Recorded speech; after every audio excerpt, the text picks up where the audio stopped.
That's Coach Whitaker right there. Okay. Hello, everyone, and welcome to, we're about to start our council meeting for January 29th, Wednesday, January 28th, and I will call this meeting to order. If you could join me for Pledge of Allegiance and a moment of silence after, please. I pledge allegiance to the flag of the United States of America and to the republic for which it stands, one nation, under God, indivisible, with liberty and justice for all.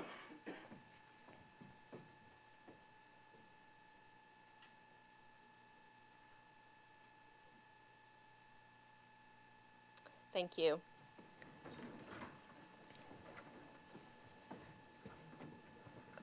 First item on the agenda is proclamations for the Fort Mill High School girls cross country team, and followed by the boys cross country team. And I'm coming down there to do that.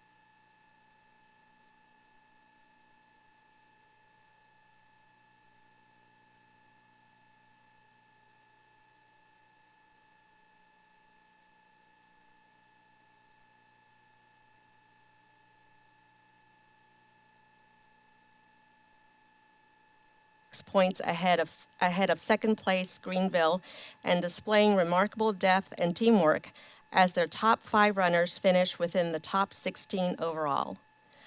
Whereas Marley Cook led the team with an impressive second place finish in a time of 19 minutes 7.78 seconds, followed by Lauren Allen in 4th place with 19 minutes 13.16 seconds, 19 minutes 13.16 seconds, and Olivia Cleveland in 6th place, 19 minutes 17.1 seconds, reflecting the strength, balance, and competitiveness of the team. And whereas head coach Lee Whitaker was named the South Carolina Track and Cross Country Coaches Association 5A Division II Girls Lacrosse Country Coach of the Year, an honor recognizing his leadership, commitment, and guidance in directing the Fort Mill High School girls cross country team to a historic 3rd consecutive state championship season. And now, therefore, let it be proclaimed, we, the City Council of Tega Cay, do hereby recognize and commend the Fort Mill High School girls cross-country team for their achievement as the South Carolina High Schools League 5A Division II state champions, celebrating their historic 3rd consecutive state title. Be it further proclaimed that the City Council extends its sincere congratulations to the student athletes and the coaching staff for their dedication and success, and offers special recognition to head coach Lee Whitaker for his distinguished leadership and his selection as the SCTCCCA 5A Division II Girls Country Cross Coach of the Year. That is a lot of words, but that is a lot of applause. Thank you. Congratulations. I think we have a picture, right? Yes. You guys come up. Yep.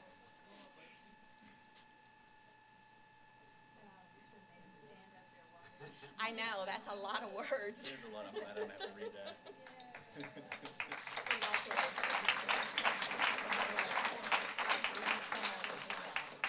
Congratulations.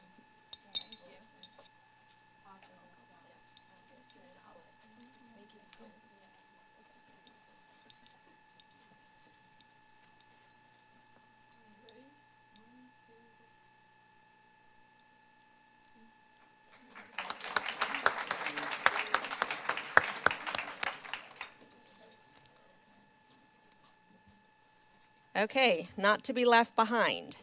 Our second proclamation is recognizing the Fort Mill High School boys cross country team as 5A Division II state champions. Whereas the Fort Mill High School boys cross country team captured the South Carolina High School League 5A Division II state championship, earning their second consecutive state title through exceptional dedication, preparation, and teamwork. Whereas on November 15th, 2025, the Yellow Jackets secured their championship with a dominant performance, scoring 48 points and placing four runners in the top 10, decisively outperforming second-place Chapin. I know Chapin. Whereas Finn Lecrone led the team with an outstanding second-place finish in a time of 15 minutes, 51.34 seconds, followed closely by Connor Demerly in fourth place, 16 minutes, 5.11 seconds, and Owen Ware in fifth place, 16 minutes, 10.25 seconds. Whereas Hudson Haley contributed to the team's success with a strong seventh-place finish, crossing the finish line at 16 minutes, 17.03 seconds, exemplifying the depth and excellence of the program. Whereas head coach Lee Whitaker was named as the South Carolina Track and Cross Country Coaches Association 5A Division II Boys Cross Country Coach of the Year, an honor recognizing his leadership, commitment, and the guidance in directing the Fort Mill High School boys cross country team. And whereas the City Council and the City of TGK commend each student athlete for their outstanding achievements and dedication, and recognize the coaching staff for their exemplary leadership and commitment to the Yellow Jackets and Fort Mill High School. Now, therefore, let it be proclaimed, we, the City Council of the City of TGK, proudly congratulate and recognize the coaching staff and the Fort Mill High School boys cross-country team for their remarkable accomplishments and earning their second title as 5A Division II South Carolina state champions. Congratulations.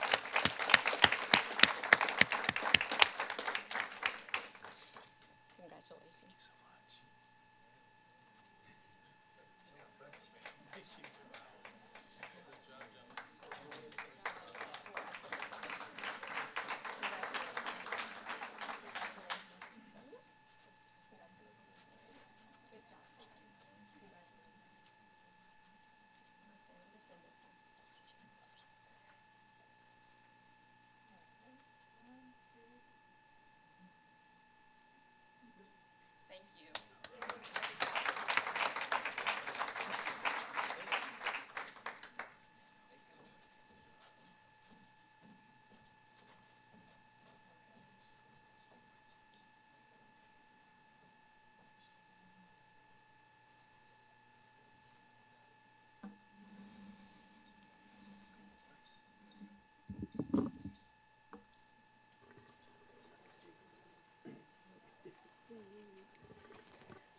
Bye, guys. Thanks for coming. Bye. Okay, next item on the agenda is a presentation by Pinnacle as it relates to membership and projects updates. Pinnacle being our golf course management company.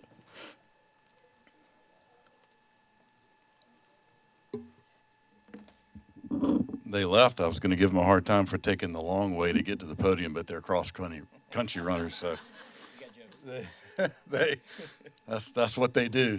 They travel the long way. Thanks so much for having us. There's a lot going on, golf-related, for sure, right now. As anybody that comes up to the facility can see driving through, which is great. It's a great time to be part of TUK. It's a great time to be part of the golf operation up there for sure, with a lot of projects and a lot of improvements to the asset going on. The main one being the pavilion renovation and moving out of the clubhouse and moving the golf shop into what was the old pavilion. So that has begun. The renovation is going well. There's always a few hiccups that come up in construction. We're working through all of that, but we're still on pace for end of April completion for that in order to move back in. Again, that timeline can change depending on weather and things that may come up. But it's going well. So and so the golf shop has moved from the clubhouse into the tennis building temporarily until we can move back into the pavilion once it's finished. But a huge thanks to the city staff, the team for helping in all kinds of facets to help move out, lift, store, internet connection, you name it. It has been a huge help to us from the city staff standpoint. So we greatly appreciate that and everything that's going on. In conjunction with it, we're also putting down new cart paths on the Pines 9. We did the Grandview last year, and this fiscal year we're doing the Pines. And so, yeah, the tree work is going on now. They'll finish that up and have the tree work finished by the 23rd of February. And then Eddie Smith and Sons will be on site starting February 23rd. We'll start overlaying the new cart path onto that 9 holes. It should take about 4 weeks. And then but certainly by mid-March, we'll have the main 18 all with new cart paths, which is fantastic and a huge, huge improvement to the facility. We also have a storm drain sinkhole and issue on hole 7 that we'll be repairing while Eddie Smith and Sons is on site to get that repaired as well. So those two will happen, and then following in conjunction, but a little bit right after the cart pass, we will start work on the renovation of the hole 18, hole 10, and the chipping greens. We're rebuilding all of those green compounds and surrounds, and that work will start in March, and we look to have it completed by mid-July, weather pending. So we'll be moving from 10 and 18, holes 10 and 18 will be moving to a temporary green, which is in front of the original green, and we'll play off that temporarily until we can finish construction and grow in the green surface. We'll sprig it hopefully by the end of May, and then it will take probably approximately 8 weeks to grow in, where we can get back on those surfaces. So huge improvements being made, to this facility. And the great thing is all of this, and I think this has been discussed here in all the meetings, all of this is being paid for out of the golf reserve account with no bond and no loan. So that's pretty cool. That being said, the club is extremely healthy. Had a record year last fiscal year to close out, which was great. The current membership, just so update for everybody, is we have a cap at 185 members. We've reached that. We have a waiting list of 94 members on top of that. And so there's a huge demand to get into this club with what Ty does in his team and the golf course maintenance staff, the Men's Golf Association, the Ladies Golf Association, the events that are run. It's just a very, very healthy membership. On the waiting list, there are 73 residents and 21 non-residents on that list. Non-residents get moved up to the top of the waiting list over non-residents. So, and that's after taking in probably 21 members, new members, since the end of the year. And so we're still at 94 on the waiting list. Those make up, we have individual members with 112. We have family members at 36. We have senior memberships between individual and family. We have 19 of those. And then we have an all-inclusive membership, which is all-inclusive is cart fees, green fees, range fees. It's basically one price and you're covered for the year. We don't sell those any longer. We did those back in, I don't know, Charlie, we can reminisce on it, but back in 2008, 9, and 10, when neither the club nor the city were financially strong, we started doing these all-inclusive memberships really to raise cash during the wintertime. The wintertime, as everybody can tell at this stature, we're closed currently and have been for a while. So resources are slimmer during the winter, so we would sell these all-inclusive and prepaid memberships to raise funds. We don't do that any longer. We don't need it. but we didn't feel it was fair to eliminate those memberships of those residents who supported the club big time during that period of time. So we grandfathered all the old ones. There used to be close to 40. Now it's down to 18, and as members drop, then that will eventually be eliminated. But we don't sell them any longer, but we do still have that category. So it's a very healthy time. It's an exciting time with all the improvements that are happening, and we're just happy to be a part of it and watch TGK continue to take this asset, which is a huge asset for this facility. I mean, for the community. To a really higher level and a better level, and keep attracting more people to come to this great town and community. Any questions? But I'm happy to answer them, but very excited about what's going on. How quickly do you go through your waiting list in a given year? Well, you can answer that, sure.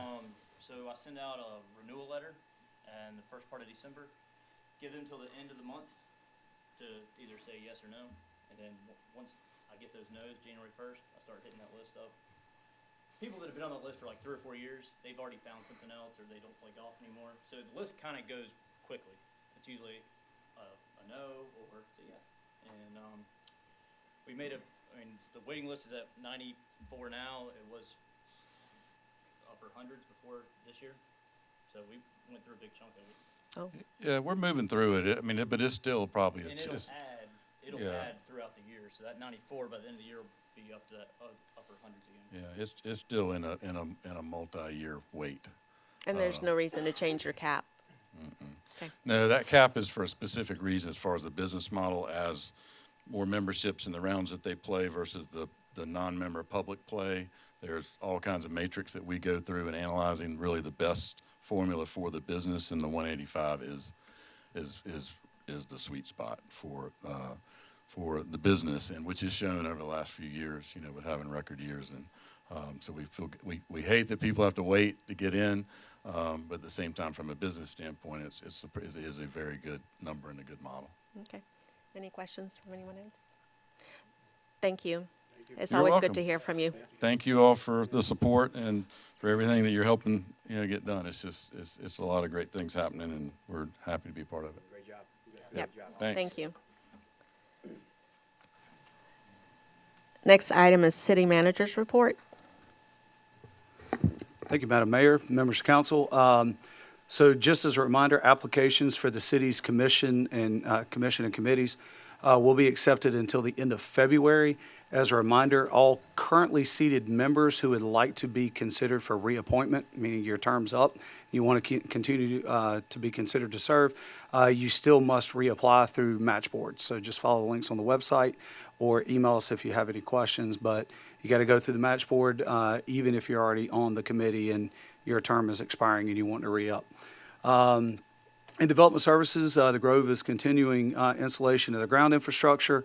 They're also working towards commencement of their required off-site traffic improvements, which will include turn lanes on 160, both at Dam Road and Stonecrest Boulevard, as well as on Dam Road itself. So they're working on getting that going. The engineering, I think, is pretty much complete on that. We've got a meeting with them coming up here in the next couple of weeks, but they're starting to work on acquiring those the necessary right-of-ways for that. Alderwood, which is down at Dam Road and New Gray Rock Road, is planning to begin their grading in February. We're excited to announce that we have added Vicki Eisenhower to our team as our new permit tech. She started on Monday, and we're excited to have that position filled and have her as a member of the team. We'd like to thank the COG as well as the steering committee as a complete draft of the city's new comprehensive plan has been posted on the city's website, and a joint public hearing will be held at council's February meeting. Fire last weekend with the ice storm, it prompted the activation of the department's Joint Emergency Operations Center in coordination with city staff. We were very fortunate that conditions proved less severe than initially forecasted. I want to thank our residents who remained off the roadways, enabling our first responders and city personnel to work safely and efficiently. As we continue to monitor the potential for additional inclement weather, we strongly encourage residents to test their smoke alarms and carbon monoxide alarms. Fire department also wants to recommend replacing the batteries as a precautionary measure in the event of a power outage. Just some stats from that. Let's see. Where are those? Oh, I got that. Give me 1 second, please.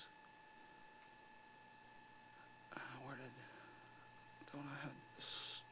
Oh, I'm sorry.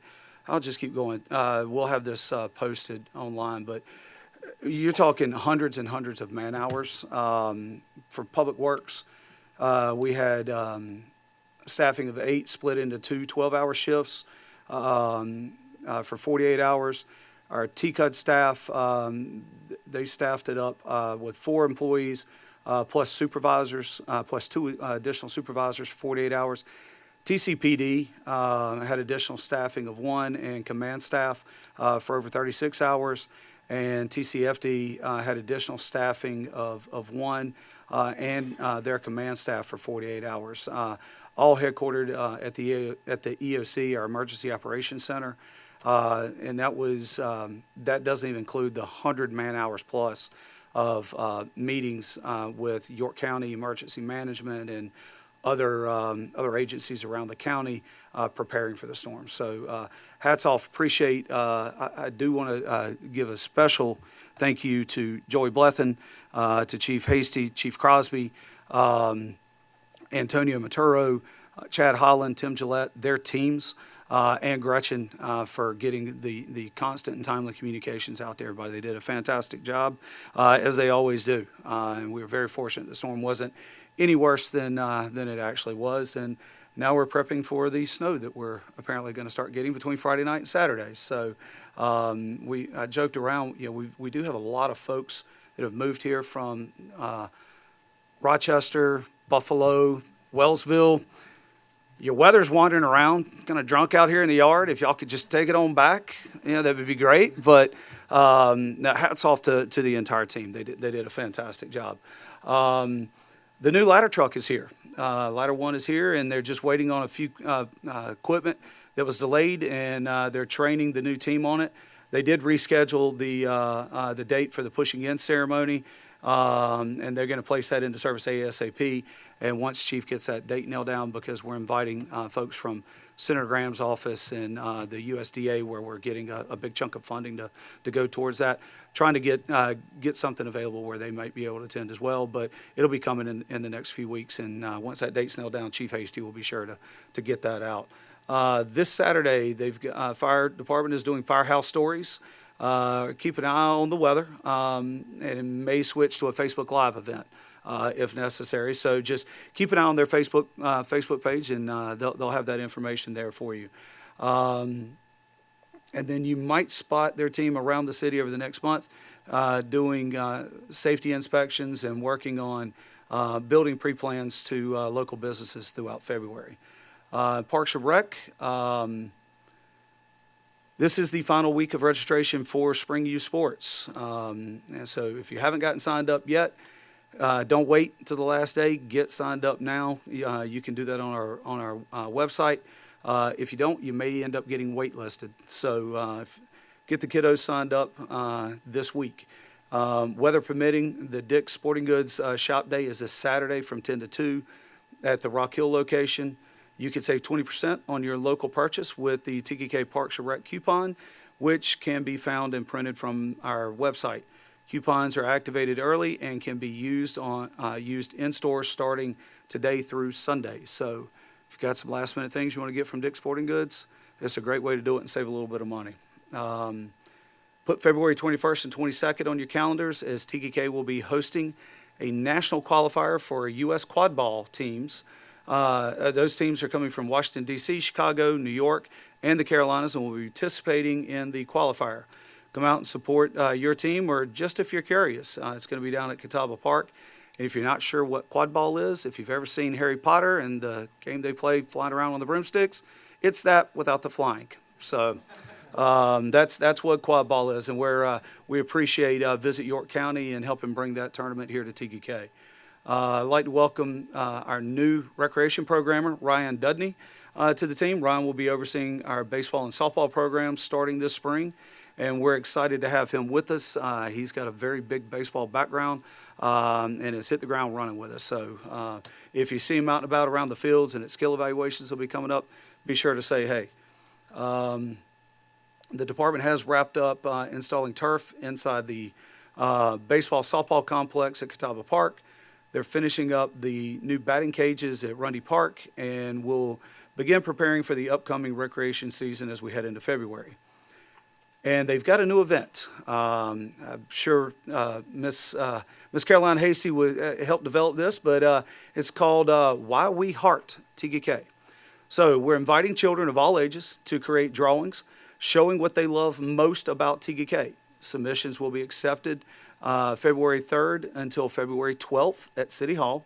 And then all artwork submitted will be displayed in the lower level of the Glennon Center. So dust off your crayons and your coloring pencils and show us what you heart about TGK. Let's see, Police Department, they want to thank everybody for staying off the roadways during the recent winter storm. The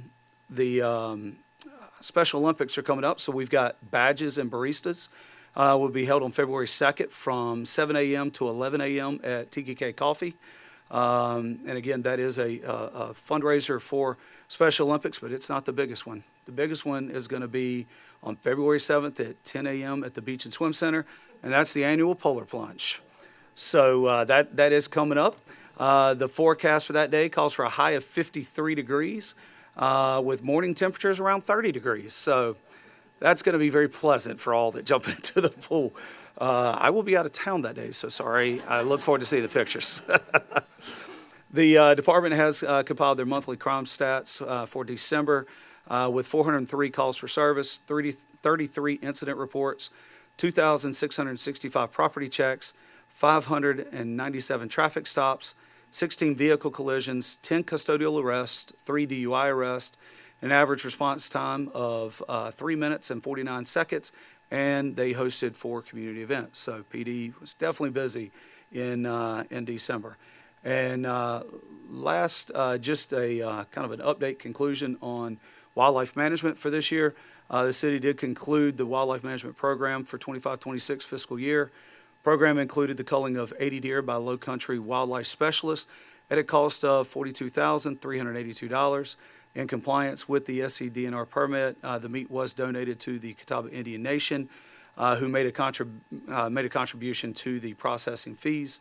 Additional details on the program is all posted on our website. And Madam Mayor, that concludes my report for this evening, unless council has any questions. Thank you. Next item on the agenda, item 2, is public comments. And I have 2 signed up. Nancy Frace first.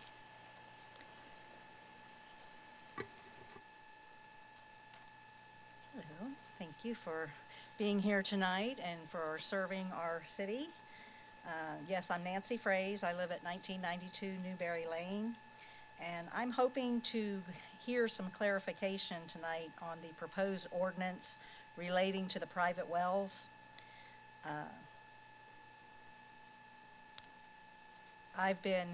My husband and I have lived here for over 30 years.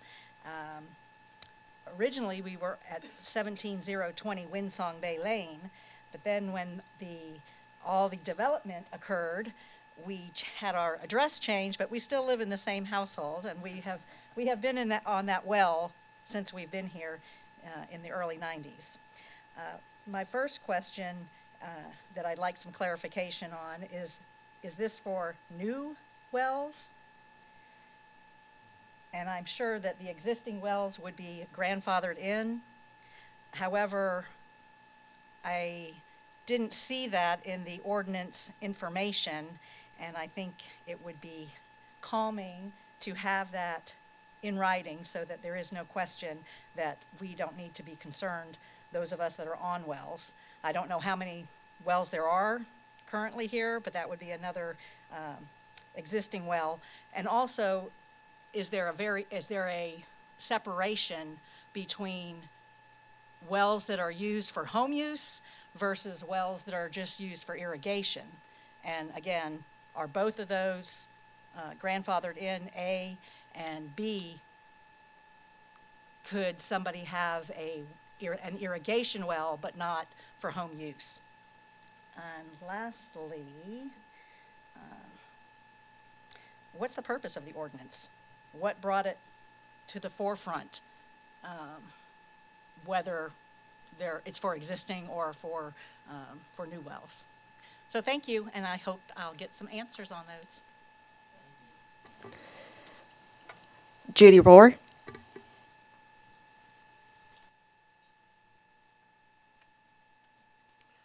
Good evening, Mayor, council members, and fellow residents. My name is Judy Rohrs, a 20-year resident of Tegakay, and I'm here tonight to speak in strong support of Liz Duda. Tegakay is a town of about 12,000 people, but what makes it special is that it still feels like a community. And communities don't happen by accident. They happen because people step forward, see a need, and decide to do something about it. That is exactly who Liz Duda is. Liz has been a resident of Tegakay for 20 years, but more importantly, she's been an active community leader for our town for 2 decades. She doesn't just attend meetings, she shows up, she listens, and she gets to work. When the elementary school opened in 2014, Liz saw an opportunity to make our town healthier and more connected. She created the Walk, Bike, and Roll to School program, encouraging families to build healthy habits and helping kids feel more connected. She's also been a huge supporter of the recreational programs that so many of our families enjoy. When she realized that flag football only went up to age 7, she changed that. She organized a petition to help extend the program so kids could play all the way to age 13. Because of her, more kids got to participate, belong, and thrive. Liz is also deeply committed to safety. When she noticed that some children weren't using their bikes safely, she didn't wait for problems to happen. She created a bike rodeo at the elementary school to teach children bike safety in a fun, hands-on way.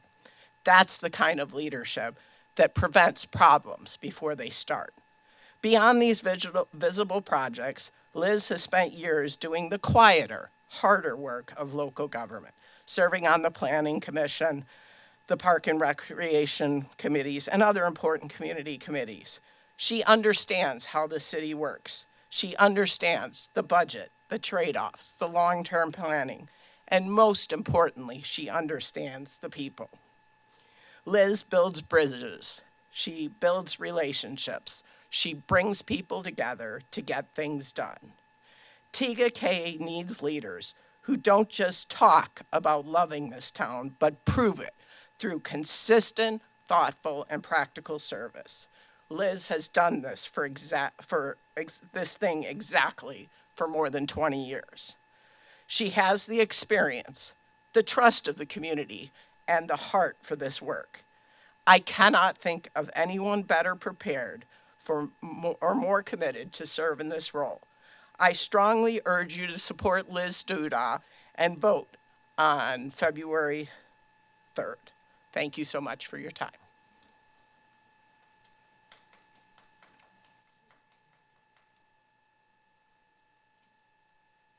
And that is the last of public comments. We will move on to approval of minutes. If I could have a motion to approve the minutes as they have been presented, please.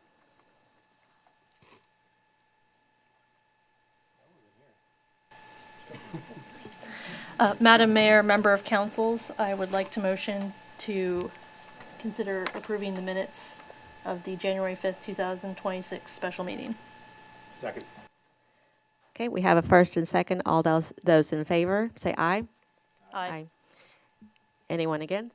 No. Motion carries. Thank you very much. Next item is new business. Consideration of awarding the bid for Windjammer Shoreline Stabilizing Project Phase 2. Madam Mayor, members of council, I'd like to make a motion to award the bid for Windjammer Shoreline Stabilization Project to Lake Wiley Dot Construction LLC in an amount not to exceed $90,000 and authorize the city manager to issue the notice to proceed. And a second?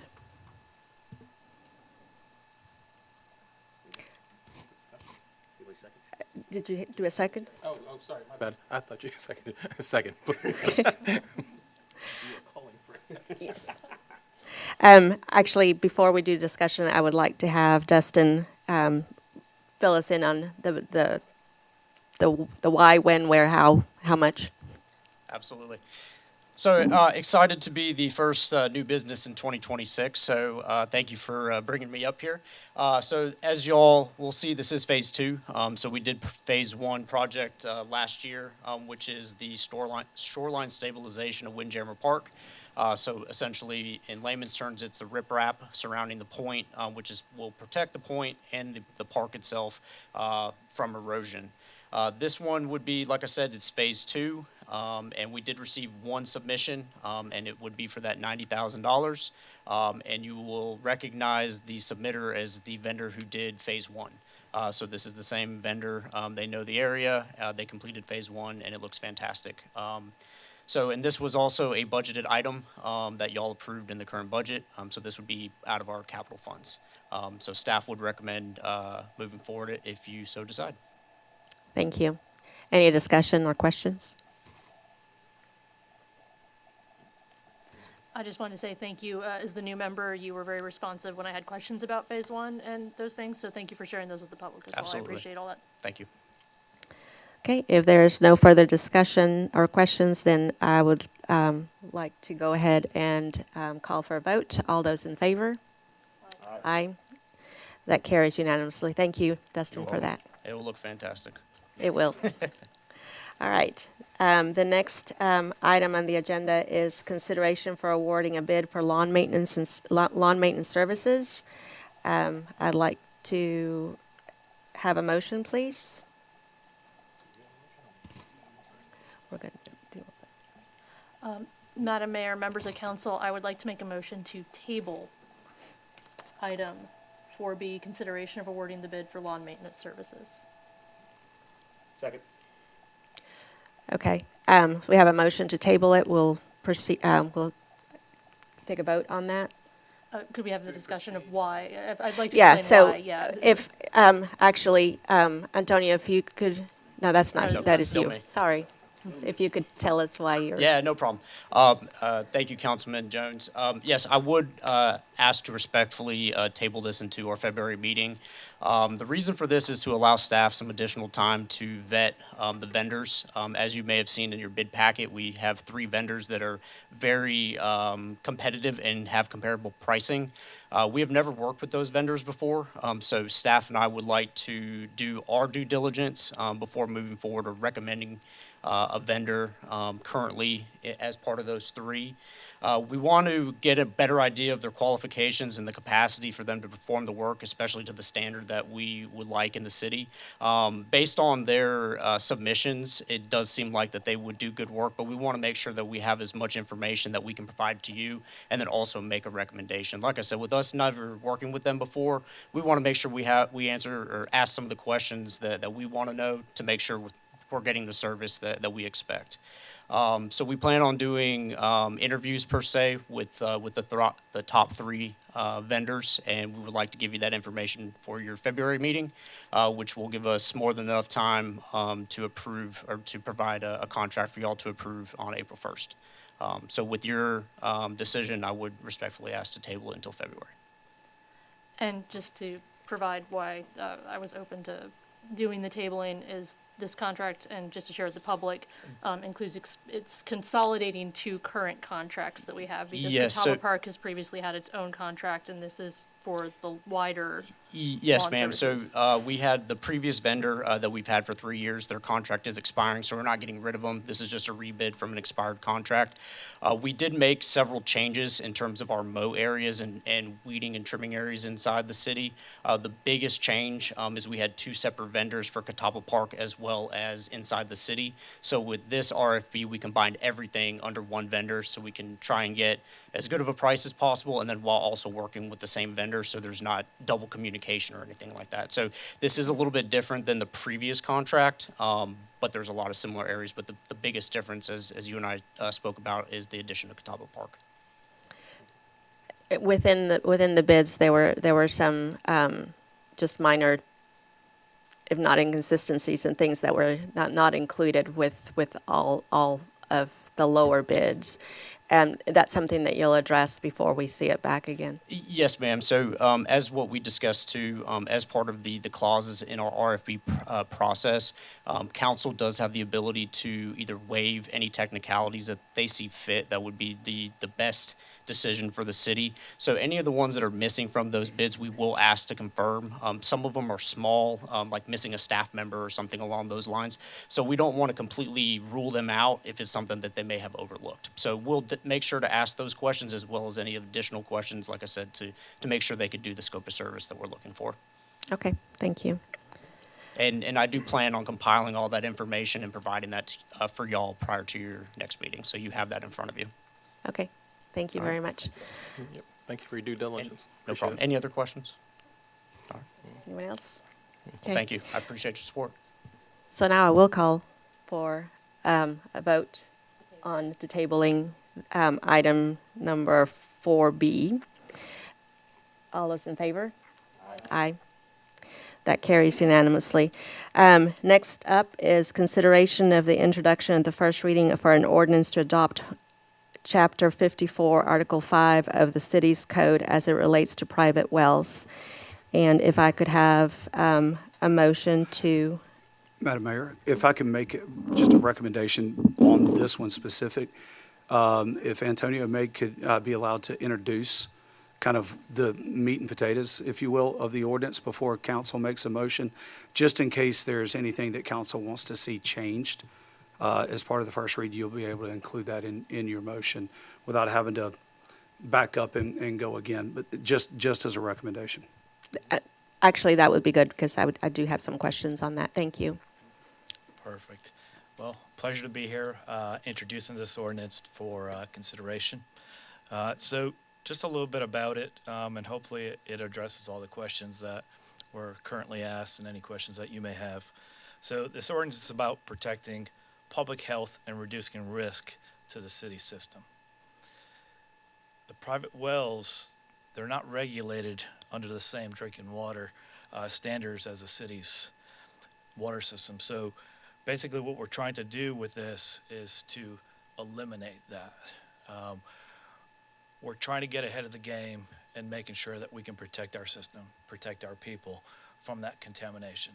Now, to answer a little bit about the question there, if you have a well, it's staying. It's grandfathered in. That's not what we're trying to do. We're not trying to take away that right. What we're trying to do is prohibit any new wells from being introduced into the system. We appreciate the people that do have wells, and we hope that they're doing the right thing of not cross-connecting those.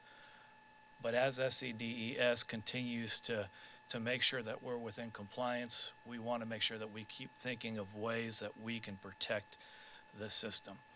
One bad well could affect the entire system. So the purpose of this is to eliminate that chance. You can install a backflow, and that can reduce a risk. However, it will not eliminate the risk. By this ordinance, what we're doing is eliminating that risk. We're protecting the people of TKK. We're not trying to take away any rights.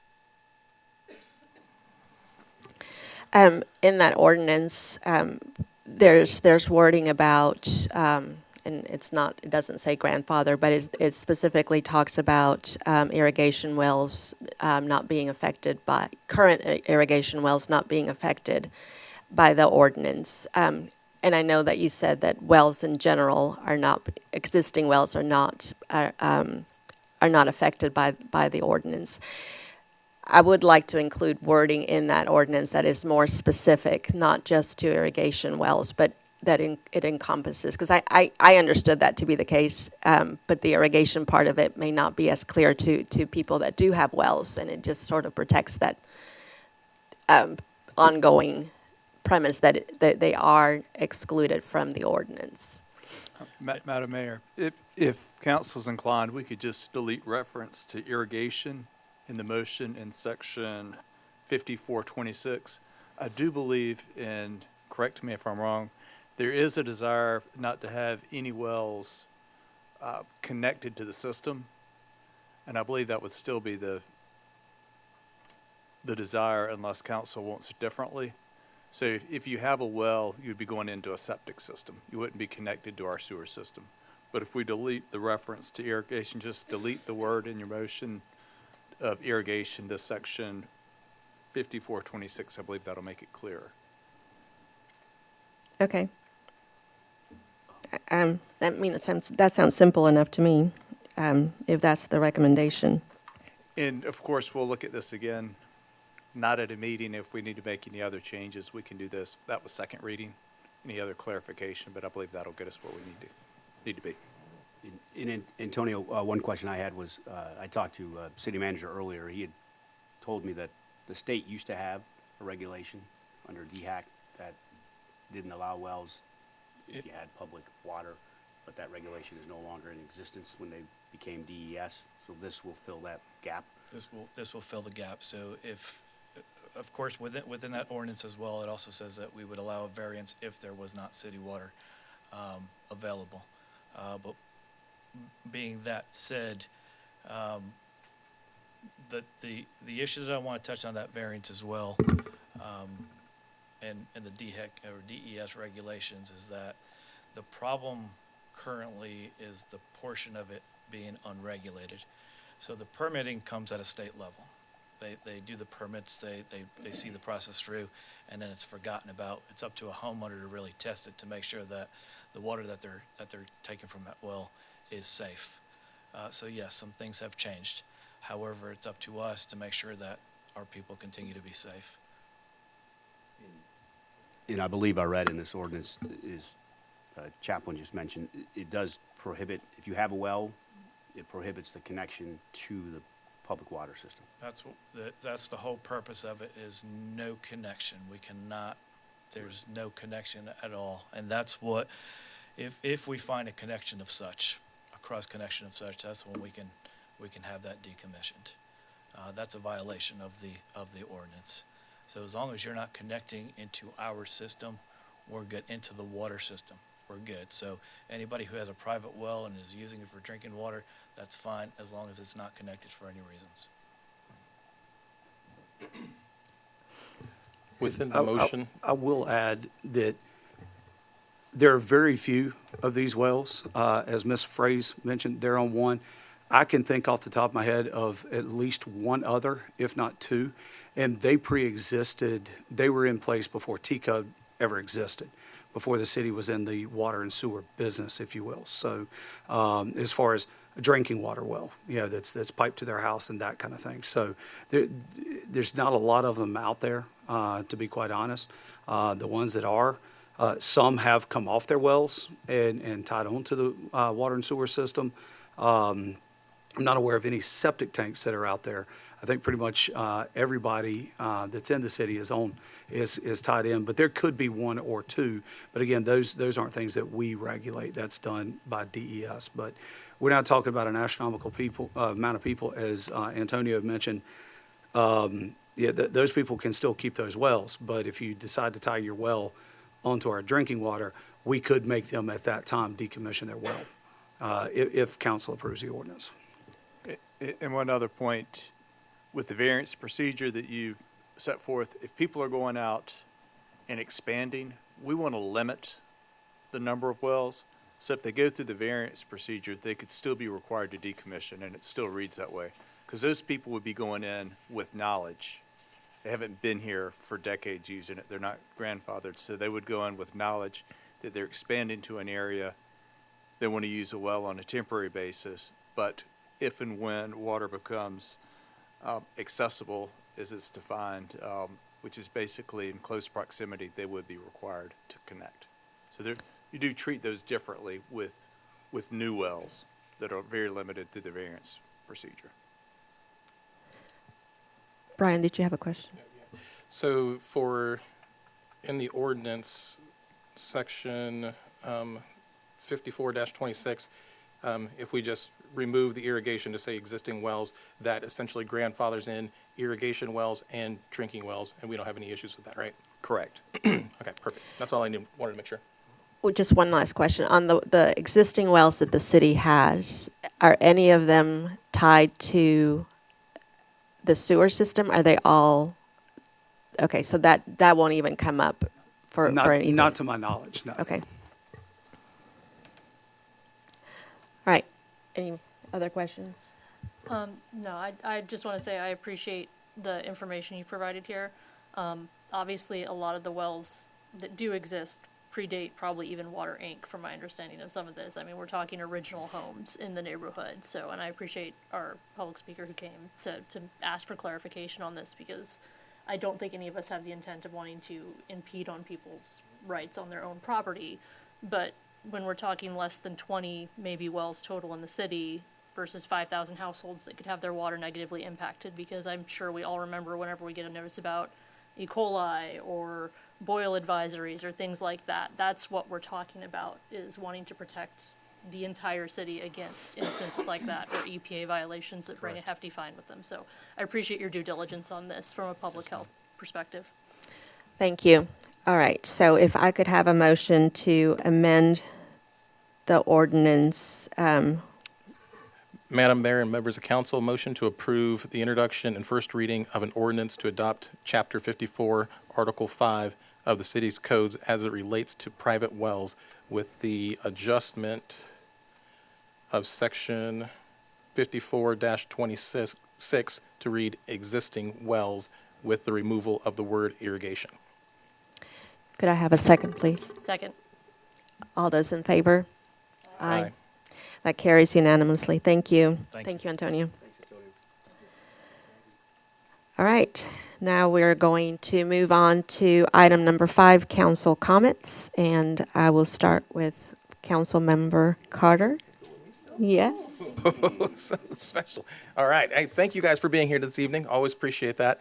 Everyone that's watching online, appreciate that too. I know we adjusted the meeting from Monday night to Wednesday night, so thank you for being flexible in your schedules to come and come join us. We adjusted the meeting due to weather over this past weekend. Fortunately, as our city manager, Mr. Funderburk, said, the weather was a little bit better than we had anticipated. And that's great, but I do still want to echo his comments that he made in the city manager's report. Joey Blethen, awesome job over the weekend. Gretchen, I don't think she's here, but awesome job with the communication aspect of what's going on, the connection with all the department heads of everybody from TCUD and Public Works, TGK Fire Department, TGK Police Department, the city staff over the weekend did a phenomenal job to make sure the roads were clear, to make sure everything was there, and they had the individuals in place in case something did happen. A lot of staff did stay over the weekend, and they lived at the city for a couple of days straight. So I just want to thank you guys tremendously for that. Everybody in the city who was part of that. Congratulations to both the Fort Mill High School girls and boys cross-country teams on their 5A Division II championships. The boys winning 2 years in a row and the girls 3 years in a row. That is fantastic stuff that we have going on here in our community. So I want to say thank you to that. City manager did mention the polar plunge. It's right around the corner. It is February 7th. That is, it's going to be a cold morning. And I know council's going off. We're going to go off and do that, but I also challenge everybody in the community to do that. It is a fun activity to do with kids if you're around, or with your friends and family, and it will create a lasting memory for life. I'm telling you, I mean, you will freeze it in their brains. Get it? Like it's there. So yeah, go off and do that, and come join us, please. We don't want to be the only ones jumping in. So I'm going to jump to recognition. And the person that I'd like to recognize this evening does so much for the city, and I just want this person to know that they are so appreciated and so respected, and they are awesome. They're an example. Some of the examples of the responsibilities for this person: they handle the council agendas, they handle council packets, minutes, trainings, retreats, FOIA requests. But this person does so much more. While working with the city, this person's developed a strong understanding of each person's department. And they have a strong working relationship with everybody as part of the city. This person was instrumental in improving public-facing resources such as the city website. They were partnering with the South Carolina Women in Leadership to implement a match board for our selections for our committees, our boards, and all that kind of stuff that we have for the city. And then, excuse me. And this person is also, they've been advocating for maintaining a Civics Plus AI chatbot to better service the residents and reduce the call volume for the city staff. Again, so much more stuff that this person does. And this person that I'm referring to is our very own Casey O'Brien, who's right over this way. So Casey, thank you so much. Casey, you're awesome. Casey is moving on to bigger and better things in her professional career, which is great. And we support you and we give you the best, all the stuff out there. Thank you so much for what you do for the city. Okay, that's all. But wouldn't mind if you changed your mind.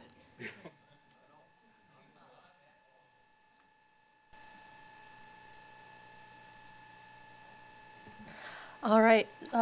I'm going to echo what Brian said. Again, thank you so much to our city staff, our first responders, our departments. The communication was, it was a lot to jump in as a new council member and immediately have Hill Day in Columbia and then get called into the EOC. But, I'm the type to jump in the deep end, so it's definitely been an experience. But I also wanted to thank the residents for taking this as seriously as they did. I think the phrase I came up with is it felt very much like our city was prepared and not panicked for this weather, which is a great place to be. And so that made it all so much better. We also got a little lucky. Tennessee got what we were supposed to get. So everyone, please continue to have that mentality going into this weekend for whatever snow or else we get so that we can continue the great streak, because not having my phone blow up with reports of major accidents or anything like that over the weekend was a great result for something like this. And to all the parents who just survived 2 days of e-learning, I'm with you. I wanted to extend some congratulations to my fellow council members. This has been shared online, but we all were in Columbia last week, and Mayor Miller and Councilmember Carter and Councilmember Hyslip all completed the MEOI graduation for training that the Municipal Association of South Carolina does that is completely voluntary, but they have done their 2 years and all their courses and all received their certificates and set the bar for me to now get mine, because any city where everybody gets it gets put on an honor roll. So I've heard the challenge and I'm up for it. I'm looking forward to my turn at the classes. Again, polar plunge. Councilmember Carter mentioned it. We will be jumping in. I'm a PTO parent at heart, so I'm bringing something to dress us all up in. There's going to be some kind of costume or something. We haven't finalized that yet, but I would encourage you, if you aren't going to participate or come and watch, please find a team to support. We on council will be fundraising. There's tons through all of our schools, have teams of various sorts, so please go on the Polar Plunge website, find somebody to make a donation to help our department reach their goal. They've not only reached it, but surpassed it for the last several years, so I'd love to see us continue that trend through the police department. And then thank you to our public speakers who came out. I've been there behind that podium, and we appreciate it and appreciate you bringing concerns and thoughts. And then just to reiterate, please also, if you are interested in serving in our city, the committee applications through the end of February that our city manager mentioned on Matchboard, if you want to continue, please make sure you do that step. It's annoying sometimes on Matchboard, but it's worth it, and it's really what helps our city keep running is our resident involvement. So thank you very much. Thank you, Mayor. First, obviously, thank everybody that came out, anybody watching at home or watching the recording. Appreciate your involvement and being willing to stay engaged with the city. Reiterate what Brian and Heather already said to the staff. Big thank you to all the staff. Thankfully it wasn't as bad as we thought, but they were prepared. They did a great job. No injuries, no bad accidents. So thank you to all the staff. They did a wonderful job. We did have an emergency meeting on Friday. It might have been my first one. I'm trying to remember. Thanks for staff for putting that together so we could get that resolution passed to make sure the city had anything they needed if there were any problems. And I just want to give a shout out to Senator Johnson, our state senator. He showed up to the emergency meeting and provided us some great information and potential resources if we needed them. So thank you, Senator Johnson. Moving on, the cross-country teams, great job.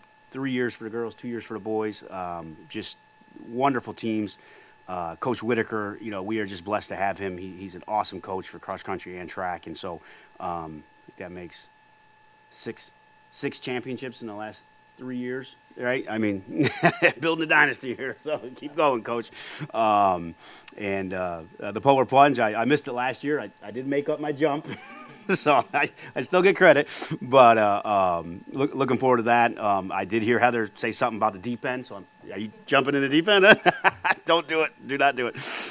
Did it last year on the makeup, and it was painful. But looking forward to that, and please come on out or make a donation if you can. I know the police department can use it. It funds a lot of great activities here in the city, in the Special Olympics as well.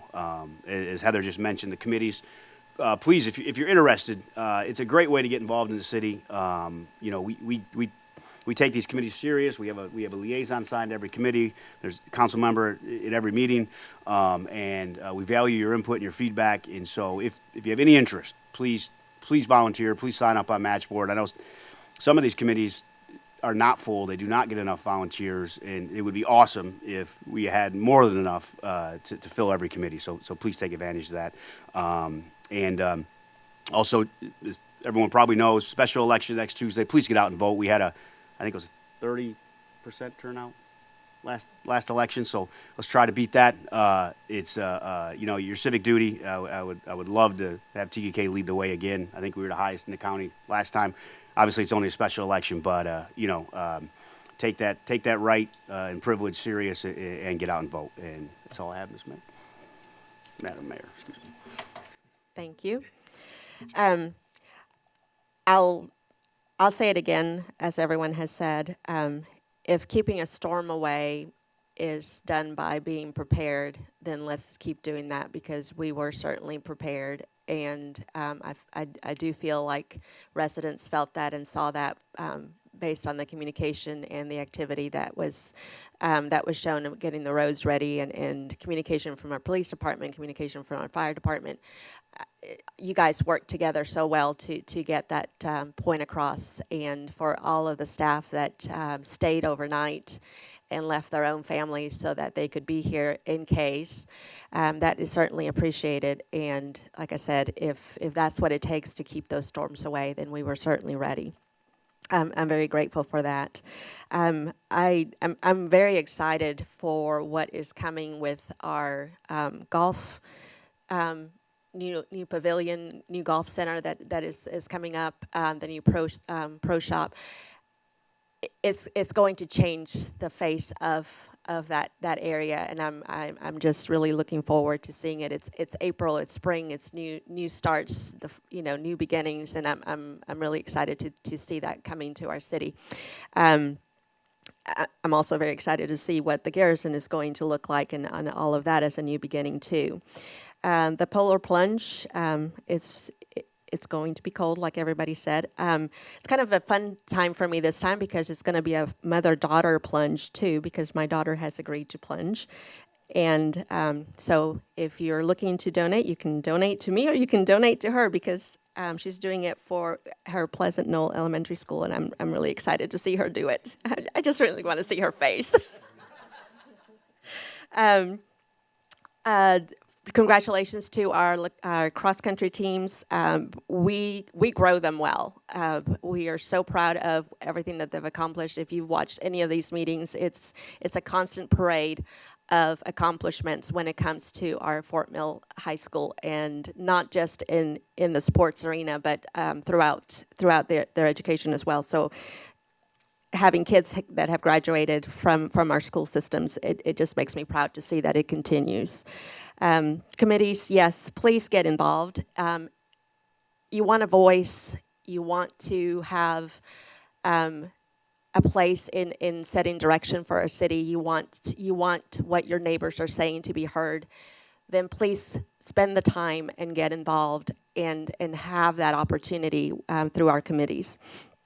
Firehouse Stories, I've been to one of those, and it is heartwarming, and it is so much fun to see all those kids. So if you get a chance to bring yours, do that. Tomorrow we are doing our chat with council. That is going to continue. It's something that I feel has really brought me in connection with so many conversations and thoughts and questions and concerns that I may not have heard otherwise, or Tom may not, and I may not have heard otherwise. So chat with council will continue, and it is scheduled for tomorrow at, is it 6:30? 6:30 at the TK Police Training Room. So I hope that I will see you there, and I hope that you will bring us your questions directly, your concerns directly, so that you can hear from us the answers. And if we don't have the answers, I certainly know that we will get them for you. Welcome Vicki as our permit clerk, and Ryan as our recreation programmer. We appreciate you being here, and we hope that you will find that this is a place that you want to call your work home. And that is all. If I could have a motion to adjourn to executive session, please. Madam Mayor and members of council, motion to enter into executive session for discussion of the contractual matters as it relates to the food and beverage agreement, legal advice as it relates to 4067 Triton Drive, legal advice as it relates to the city's code of ordinances, section 50-97, ordinance 581, abandoned motor vehicles, trailers, watercraft, and campers, and for a discussion of contractual matters as it relates to the cell phone, or the cell tower. Thank you. We are now in executive session. We got to do for a vote, right? We got to do a vote. Oh. We got to do a vote. We didn't vote. Sorry. Okay, could I have a vote, please? All those in favor that we're going into executive session, thank you very much.